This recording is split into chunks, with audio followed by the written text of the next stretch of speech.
వాళ్ళది డెఫినెట్లీ ఒక ఒక వారియర్ ఫ్యామిలీ. అంటే వాళ్ళు అంటే ఒక నాట్ ట్రైబ్స్, కానీ వాళ్ళది ఒక సెపరేట్ క్లాన్ అని తెలిసింది. ఓకే. కూర్గులో వాళ్ళందరికీ ఒక దాన్ని ఏమంటారు, కరెక్ట్ వర్డ్ వస్తలేదు, కానీ వాళ్ళకు ఒక చిన్న కింగ్డమ్ లాగానే అనుకోండి. వాళ్ళది ఒక సెపరేట్ క్లాన్. వాళ్ళ ఊర్లో వాళ్ళ పెద్దలు, వాళ్ళు ఆ చుట్టుపక్కల ప్రదేశాలు పాలించిన వాళ్ళు వెనకటి రోజులలో కొంతవరకు టిప్పు సుల్తాన్ టైం అప్పటి నుంచి కనెక్ట్ అయి ఉన్న వాళ్ళని తెలిసింది. ఓకే. అందుకే ఆ ఫంక్షన్లో కొన్ని అవి చేయించిన అన్నట్టు. ఇప్పుడు అరటి మాన్ ఉంటుంది, దాంతో కట్ చేయించడము అట్లాంటివన్నీ వాళ్ళకు ఉన్నాయంట.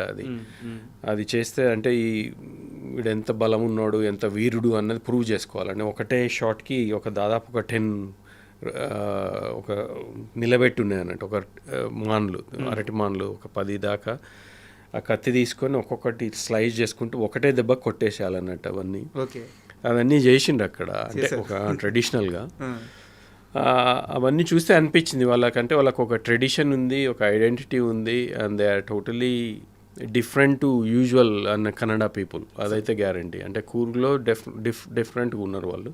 ఇంకొక విషయం తెలిసిందంటే కూర్గ్ అన్నది ఒక స్మాల్ ప్లేస్ అయినా కానీ వాళ్ళ కాంట్రిబ్యూషన్ స్టేట్కి, అంటే ట్యాక్స్ ఎంత పే చేస్తుండ్రో అది అంటే డిస్ప్రపోర్షనేట్గా ఉంది.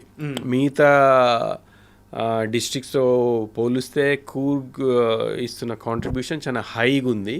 ఇన్ రిటర్న్ ఆ ఇన్వెస్ట్మెంట్ వాళ్ళకి దొరుకుతలేదు అన్నది వాళ్ళకు ఒక డిసప్పాయింట్మెంట్ అని తెలిసింది నాకు. అది వీళ్ళు ఇస్తున్న డబ్బులకి ఇన్ రిటర్న్ ఇన్వెస్ట్మెంట్లు మళ్ళా కూర్కి చాలా తక్కువ వస్తుందంట.